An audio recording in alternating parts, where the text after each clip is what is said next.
Hi, Robert. Hi, Mushtaq. Friday again. Friday again, and it's really something that I'm looking forward to, which is our conversation. And interestingly, we in a previous episode we talked about the Chinese response to the youth and employment in China and how they chose to revoke or suspend or cancel 12,200 degrees. And interestingly, I came across a very recent report in the UK that's interestingly titled The Tarnished Towers, talking about the challenges that the higher education system in the UK is facing. And it's very interesting to see the contrast and comparison of how different cultures, different systems of government and governance do respond to a very similar challenge, which is the pressure that higher education is now under, and the graduate outcomes that are coming out of it. And interestingly, the British report was advocating less marketization, they call it, of education, basically stopping doing or reducing doing what we call transnational education, selling the education overseas, but also advocating for reducing the number of places for even British students. Uh, and they talk about the need for reduction by 30% and over 5 years of 6% a year. So it's quite interesting that the way of both marketization and widening that access to education sort of failing at almost the same time and creating the situation that we are. And I'm sure you read the report. What are your views on that? So, first of all, it struck me as a different democratic and governmental and governance context. Mm. So, our conversation in a previous episode was about the very directive and actually quick way in which the Chinese government has said, look, we're going to stop teaching these degrees and start teaching those degrees, and really directed the universities in that country to get in line with a policy change. And this report comes from an organisation called Policy Exchange, which is a think tank. And I'm guessing that in some political contexts, you don't really have think tanks. You just have a government that says this is what we're doing. And in the UK, we have quite a lot of think tanks. This one comes from a think tank which is slightly to the right of the political spectrum. There are other think tanks which are more centrist or more left wing in their orientation. Um, and it's also about, so that there's one difference about would you have such a thing in all countries, and you probably wouldn't have opinions of this sort being published as reports in other countries, in all other countries. But it is also a reflection of the UK's higher education system, which has had a tradition of being, was originally a relatively small provision, largely paid for by public funding, but for a relatively small percentage of the population that were school leavers who would go to university. And the marketisation phrase that you used has been both about the scale of that offering and then the opportunity for individual universities to do whatever they think is the best thing for them. So in the UK, relatively recently, the government both marketised and removed what they called the student number caps. And they still exist in Mm. Scotland, but they don't exist in some other parts of the UK. And that meant that you could recruit as many students as you wanted to. And that has really driven both a growth in the sector, but also competitive tensions between universities, because I guess students want to go to the best potential provider that they can, and they make that Yeah. judgment based on a range of rankings and measures and metrics that are now part of our lives. Um, so this report that you're talking about, the tarnished towers, the tarnished ivory towers, which might need steam cleaned or sandblasted to restore them to their pristine state, part of its argument is that this should be about a smaller sector. So as you said, they've suggested what they see as a relatively controlled 5% a year reduction over a series of years to reduce the total size of the university sector by about 30%. But you and I living inside the system know that that would be hugely painful for individual Mm. providers, regardless of whether you think that's good, bad, or indifferent. 5% a year doesn't sound like much, but in actual fact, that would be a massive change. It would have probably result in the merger or closure of multiple universities. And to connect to the conversation about the Chinese government policy initiative, as you were doing that, you would probably expect to see more centralized direction of what provision looks like. So, how many Mm, doctors, engineers, accountants, physiotherapists does one need? And that would be a distinct change too. It would be a return to a smaller sector, but also to a more centrally managed sector. mm, So there's a policy dimension to that, which is if the taxpayer is funding higher education, how much control should they have over the nature of that provision over the medium term? And then there's an academic dimension to that conversation, which is, well, as we spoke about it when we were referring to that wholesale change of degree provision. What are these so-called worthless degrees, and mm, are they really worthless, and do they lead to graduate outcomes that are different, actually, maybe in their time frame? So maybe mm, immediately it's harder to think of what you would go on to work as if you have an arts and humanities degree, but it might be that those very sensibilities becomes hugely important later in your career when you've found work in some sector, but how you approach that work is informed by your educational experience. mm. No, that's absolutely right, and I think you and I do agree on the importance of humanities. As a matter of fact, we believe, or at least I believe, but I know you too, that AI will make the social sciences and humanities even more important because the doubling down on humanity will be very, very, very important. But I think both the British sort of response, although it's not really a collective response, is one think tank, but it is representative of an undercurrent that is taking place. A lot of people talking about it.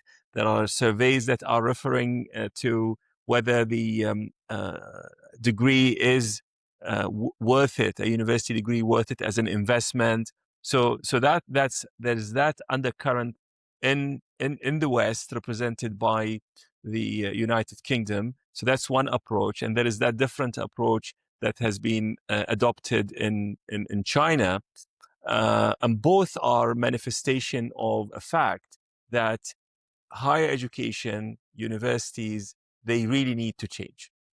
And one thing we could think about to reflect over what kind of change that needs to happen, what kind of reform that needs to take place, is to run a thought experiment, reflecting on if we were to design the university for the 21st century with everything that we know about this century, how and what would it look like, and what is its shape, size, and what are the things that we will put in it, and what are the things that we are going to remove from it? Because then if we can achieve frame this, then we will know the size of the gap between where we are now and where we think, you and I, we should be.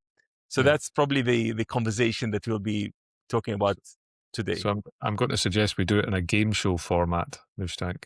So Okay. we get to take turns of saying Okay. something that we think would be important about a new start university, a new entrant to the market, right? And I'll go first since I've suggested the format.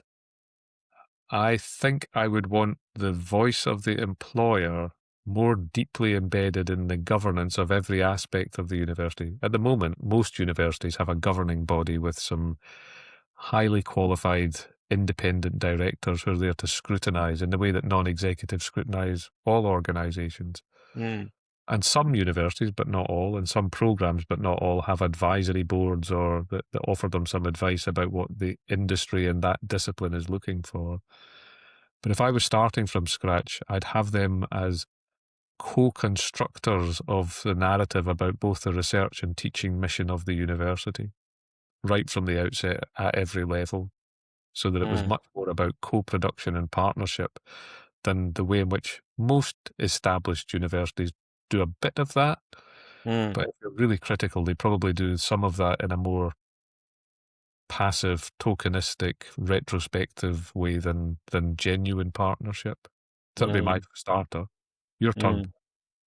Well, I would like us to probably take a step back and maybe decide first what is the role of the university. Oh, good question. Yeah. So I I would like us to really reflect a bit on should the universities that we are building on, assuming that we have all the resources in the world and we can bring it to life, would that university be responsible for research or not? And would that university be responsible for the overall and holistic development of the individual as to become a productive member of society, or to be a professional who is able to do a job? And let me start with my thoughts, and I would like to hear your thoughts as well. So I think the university that I'm advocating for need to do research. And if it's on a spectrum, they will need to do different types of research. Some will do very deep sort of research that will be finding new things, and some will be maybe doing applied research, and some will be maybe doing research about how we learn. But I think that inquiry is necessary. I would like it to remain there. The and when it comes to the development, I would like it to of the students, or the whomever goes through that the doors of that university. I think the promise has to be to actually build the holistic individual, maybe in a similar way of what we talked about, the four areas, which is the reality, understanding self, doing something with their hands, and also being ready for the new technology in a very very active manner. Your turn. My turn. So I agree absolutely. In order to be a university, you have to be doing research. Mm. Some of that research should be with our students, and Yep. in my personal view, most of that research should be with our partners. I do get that there is this place for creative blue skies thinking, which doesn't seem to be leading anywhere, but might turn out to be amazing. Mm. But most of our research should have a deep connection to practice, would be my view. And if I was starting with a blank sheet of paper, one of my lines of thought would be about making our students interact with us twice. So you Mm. come to university and you have this induction process, which are some of these fundamental things, and that not necessarily every student gets a common first year regardless of what they're going to become, but that in a previous conversation, we've spoken about the merits of understanding some of the basics of some key big ideas, both Mm. relate to your discipline. So there are some basic things about engineering that all engineers should know. But if you're going to be, I don't know, a philosopher, maybe you don't need to know the basics of engineering. And then there are some humanities things, I think, about purpose and about the nature of human psychology and about power dynamics and so on that I think it Mm. would be useful for everybody to know. So this first point of contact for a new student would be some kind of induction, which is a foundational experience. Mm. This is the bit that's a bit more radical. I would then say, go away from the university and do something. I really don't mind what the something is, but go and have some life experience before returning to the university to pursue a more focused study pathway about something that you now know fits your purpose and fits your career plan, Mm. at which point you become both a learner and a contributor because you've Mm. got some experience to bring into that conversation. And you then begin to interact with academic staff who are doing research in that area, who are also doing education in that area. And that idea of a two-part education, some kind of formative induction and then some more purposeful is the wrong word, some more guided and specific pathway of study I think that would be transformative. At the moment, we do both of those things in the same degree program as you transition from the first year to your final year. And I think for an awful lot of our students, it's a bit overwhelming. And for a Mm, subset of them, it's exactly what they need, exactly when they need it. But mm, for many of them, they don't really understand what it is about the sequence in the learning that is serving their particular purpose. mm. So the other maybe dimension I would like us to talk about is funding. So how would this great university that does all the great things that we talked about would be funded? So again, I think Uh, that's a Go ahead. three-part answer for me. Mm, And so this is a personal view. It may not align with the politics of particular think tanks.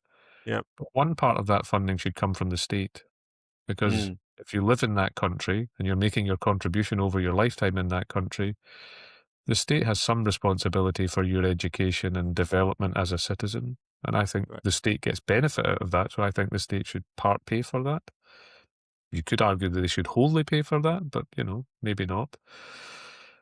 A second part of that for me is that the employer organisations that will benefit from this should pay in some way. Now, it could be that they subsidise places through apprenticeships or workplace learning, or it could be that they pay through some form of taxation into a fund, some of which is used to support universities. But I do think employers benefit from graduate skills, and Mm, therefore they should make some contribution. And then a third is the individual. Relative to mm, their ability to pay would be my take. So I'd be a big advocate of not having barriers to participation. But if you come from an affluent enough background where you could pay for some of the benefit that you're about to receive, then I think in fairness you should do. Whether that is done in a direct fee in real time or in a graduate tax or in some other form of deferred payment or loan, I think varies from one country to right. another. So, but I think all three of those are valid routes into funding, and actually then it's just about the balance of them. But if we had, since we're in parallel universe starting from scratch mode, Mm, if you adopted my suggestion of this sort of two-part journey through higher education, you could see that the balance of who pays for what might change from one part to the next. That first introductory foundational mm, experience might be led more by the state, because that's mm, about continuing your educational journey to the point where you're ready to know what you really want to study. And at the point when you really know what you want to study, maybe some of those things are going to lead you to private sector careers that are paid for more by industry. Some are going to be public service type roles that are going to benefit the society and economy of the country in which you live. And so maybe the state continues to pay for that. Some of them are maybe an indulgence where I just really want to learn this thing, and maybe the individual pays more for that. But mm, that would introduce a different blend to the funding mechanism than the one that we mm, currently have, which tends to be fairly blunt. So in some mm, countries, in some provision, it's entirely private, and in some countries, it's entirely public. mm. I like the three streams, and I totally agree with them. Particularly the employers. As a matter of fact, your first point that when you talked about starting with the employers at the point of almost designing whatever we need to do, I felt employers need to pay for that right. And because we do have sometimes connections with some industrial players who would say, "Oh, why don't you produce this? Why don't you produce that?" But they have no responsibility Yeah. for taking the outcome later. But I think if employers are saying, "You know what? I'm actually putting my money where my mouth is," I think that would be the investment. Kind of skin in the game kind of situation. So it makes it more real for all the parties, and it makes the partnership real.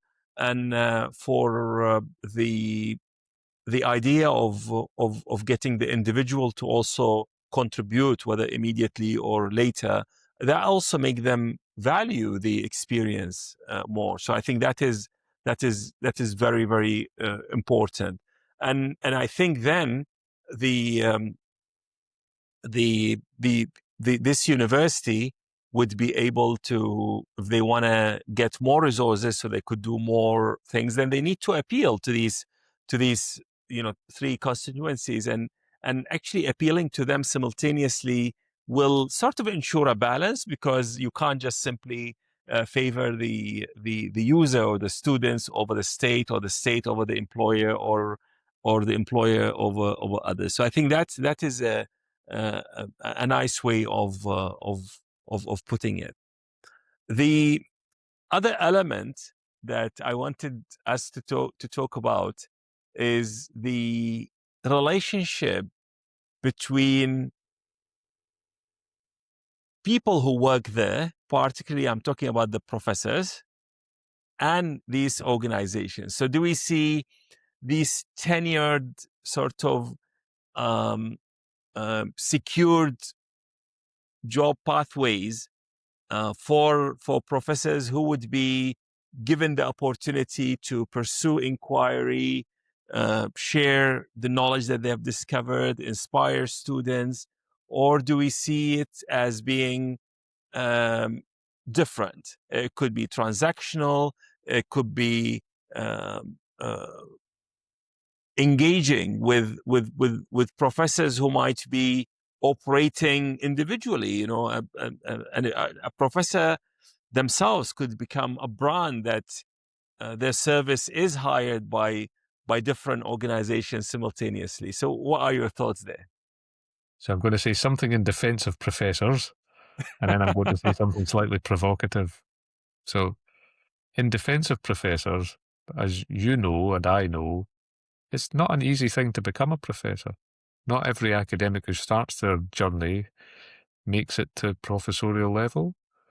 So you start out as a student, and then you maybe do a master's, and then you maybe do a PhD, then you maybe get an academic job as a lecturer in old language or an assistant professor in modern language. But not everybody makes it to professor. When I was promoted to professor, the process was I had to hand in a CV and show my publications and research activities and grant income, and then the university that I worked at that point sent it to 5 independent referees, and actually 3 independent referees and 2 people I was able to nominate. And of course, like any of those kind of refereeing things, I would nominate people who I knew who I was, liked my work, had maybe worked with before, so they're not that independent. But the university would pick 3 other people, and then these 5 reports would land back at a panel that would decide whether I had made this kind of outstanding contribution to knowledge, which is like a big version of a PhD viva. So in defense of professors, it's a non-trivial undertaking. The percentage of a country's population that end up in a professor role is a subset of a subset of a subset. It's a tough thing to do. Mm. Having said all that, I think the very nature of the challenge of going from student to PhD student to academic to full professor, which takes, a number of years, even if you're going ridiculously fast, it's probably at least a decade or a decade and a half, Mm-hmm. tends to produce in us a specialization which is quite inward looking and quite focused on other academics, because these are the people who will read your work and therefore be able to comment on whether you are making a difference in the world. Mm-hmm. And I think that is actually unhealthy for us, because it encourages us to talk to other members of the academy, but not necessarily to talk to the world beyond the university. I've a lovely woman called Anne Huff, who was at that point the president of the Academy of Management in the US, wrote a book about scholarly publication. And she said the reality is that when you're writing a peer-reviewed paper, you're writing for an audience of 5 or 6 people, one of whom's your former PhD student, 2 of whom are people doing the same work, one of whom is dead. There just aren't that many people who are interested in the very particular thing you're interested in. And that's quite a stinging criticism.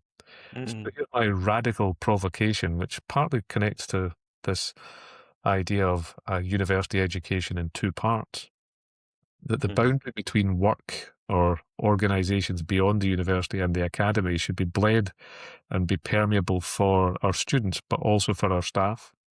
Mm-hmm. Imagine in a New Start university the idea that because we have sabbaticals as a very ancient idea in universities, once every 5, 6, 7 semesters, you go and spend a not insubstantial amount of time, not necessarily a whole semester, but in an organization doing work in your field as a secondment.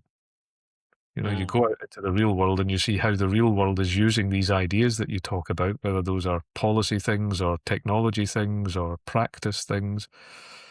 And then you could bring that experience back into the classroom and back into your research, and that would benefit your students, it would benefit the research recipients.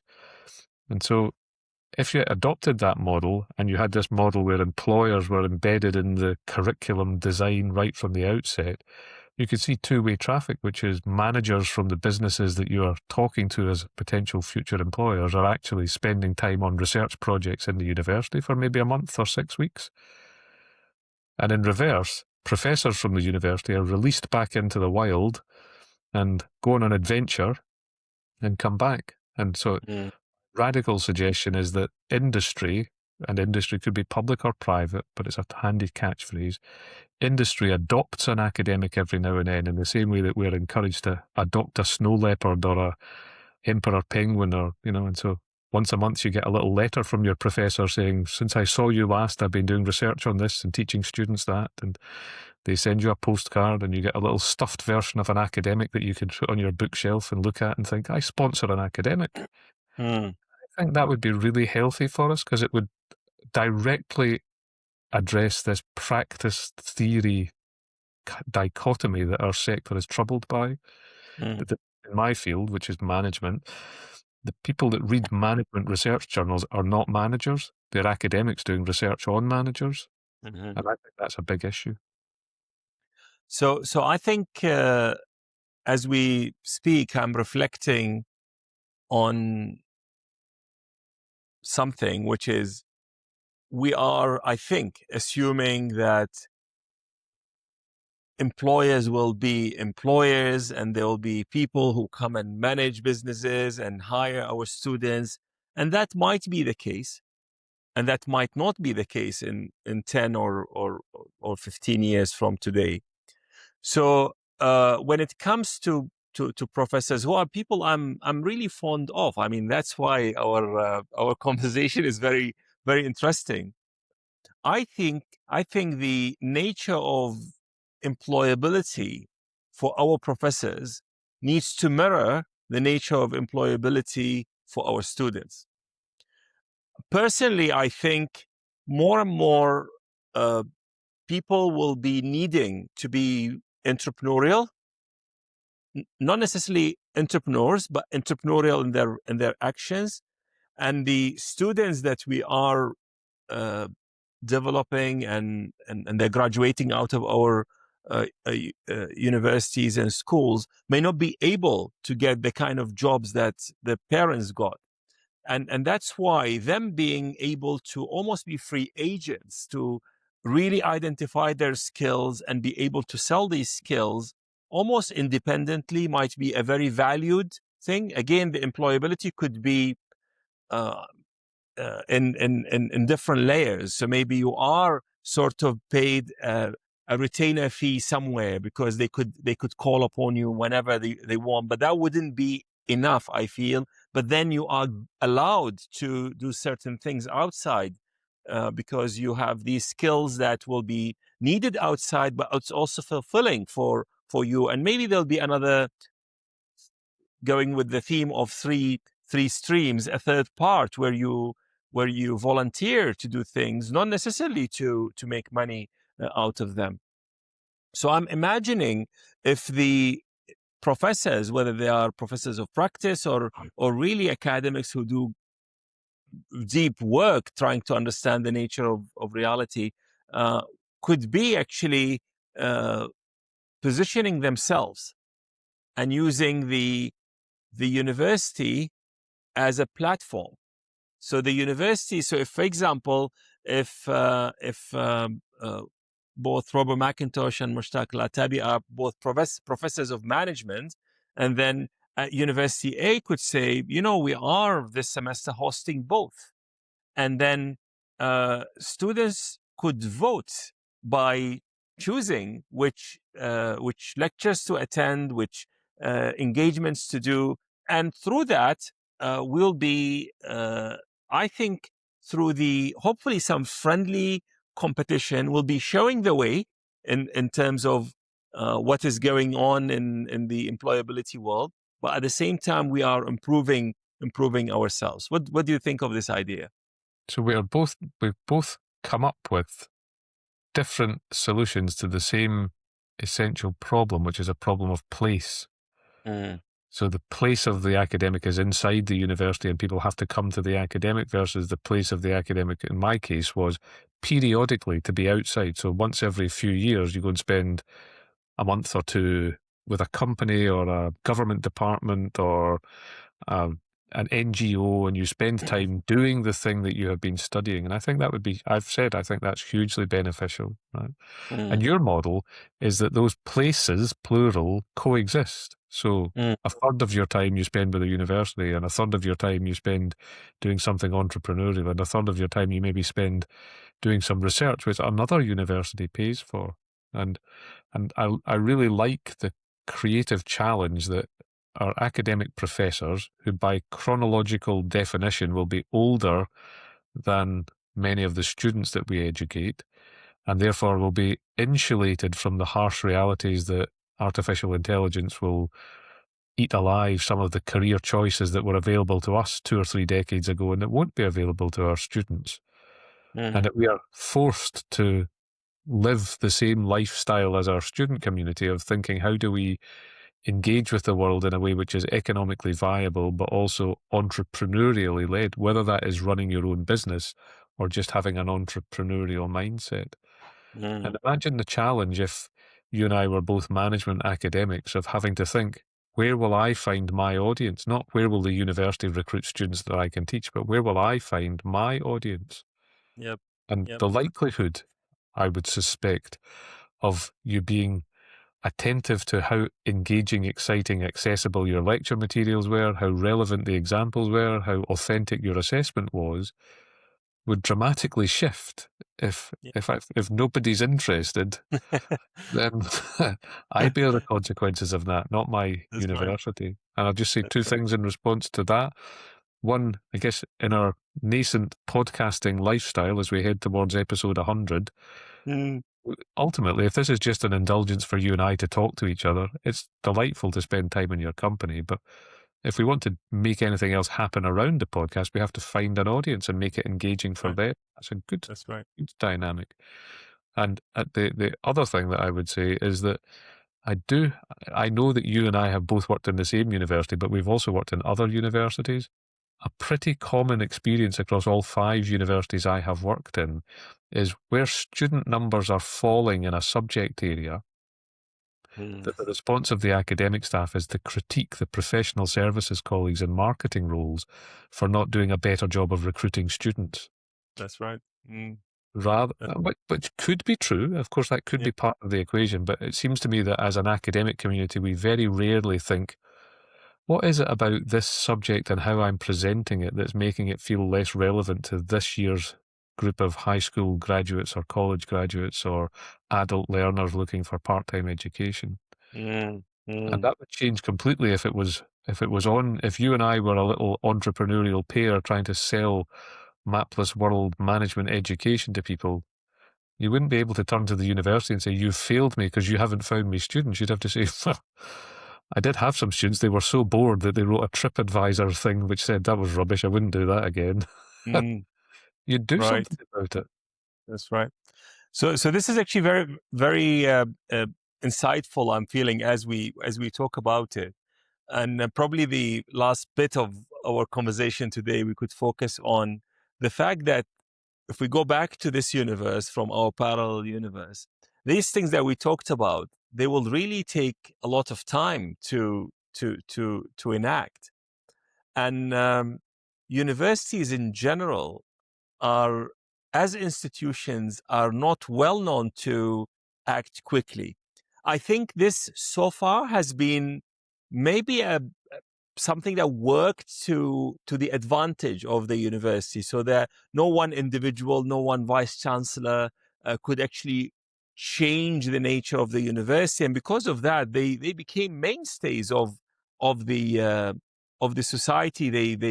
They survived. I mean, universities survived the printing press, they survived the internet, they survived the MOOCs, they survived so many things, right? Every time people say, "Oh, this is gonna change everything," but you know what?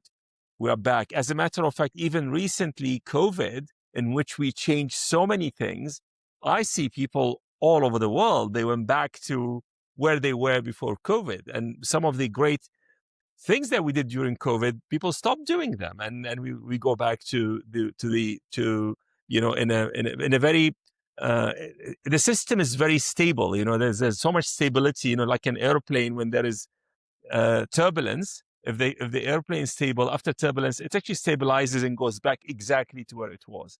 So the thing that I wanted us to spend a little bit time talking about is that change seems to be massive and would require a lot of time.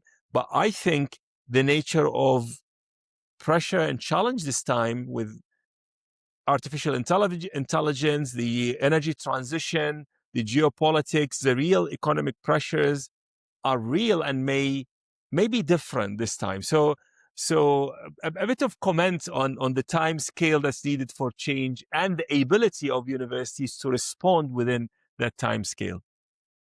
So universities are very resilient organizations. Some of them have been around for many, many, many centuries. And so that's a testament to their resilience.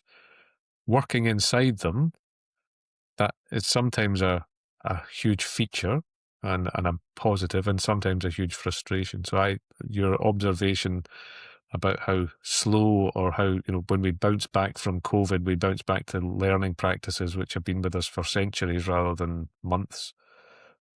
I do think that we are a bit like a memory foam mattress. If you really lean on us, you can make a dent, but as soon as you stop leaning, it pops back out to the same shape again.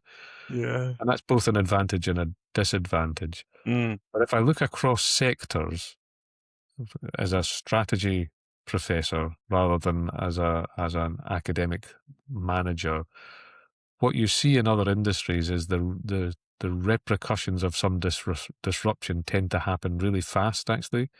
And whilst the warning signs have often been there for a little bit but been seem unheeded, then it will seem, at least on the surface, to be like an overnight transition.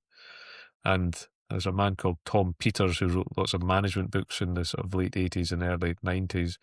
And one of his catchphrases, which I liked from one of his books, was that significant organizational change, wholesale, rapid, radical organizational transformation, he says, either happens over a weekend or it doesn't happen.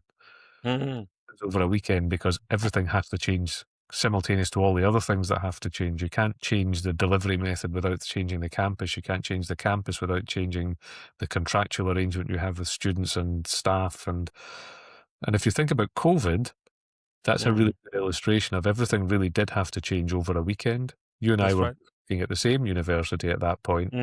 I can remember really clearly having a briefing session about this oddball thing which had sat on my desktop for years, I presume, called Microsoft Teams, which I'd never had to use, and having a briefing about how to create a Teams meeting and then create a folder structure and invite people and comment on documents. And that was in literally the week or two before the country went into lockdown and we were all working from our own dining rooms and bedrooms and studies. And that the whole system changed within a week or two.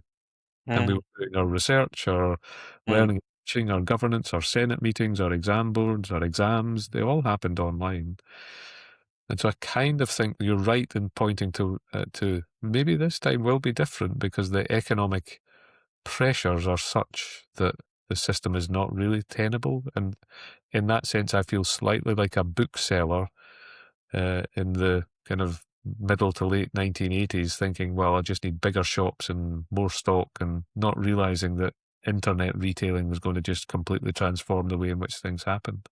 But there is a slight part of me that thinks, given that this has gone on for centuries, in the West at least, we have this children's story called Chicken Licken, which is this panicked chicken that runs around telling the other animals the sky is falling in, the sky is falling in.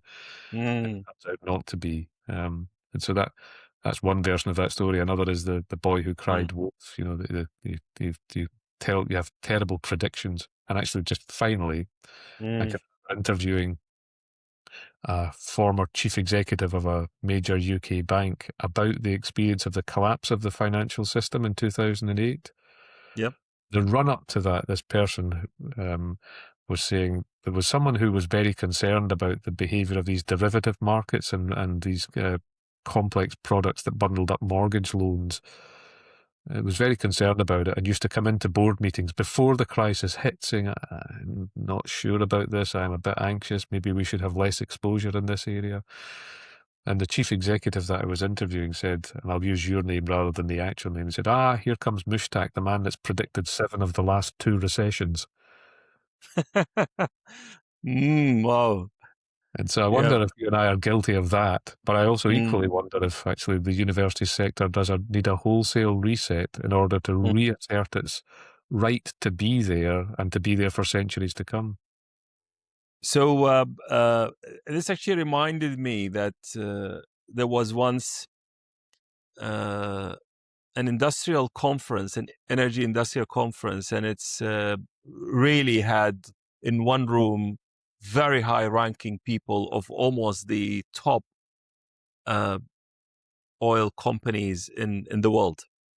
And for whatever reason, they felt that they needed a professor in the room to bring the education point of view.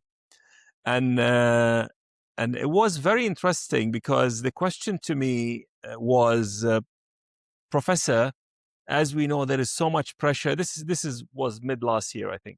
There's a lot of pressure on universities, and they have to change. So, what are you doing in that space? I said, there is no pressure on us to change.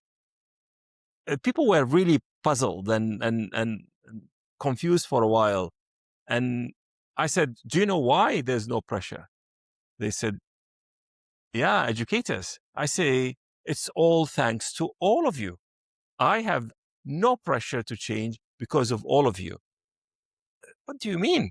I said, look, every time you have a vacancy, you would advertise and you say, I need a degree in XYZ, preferably a second upper.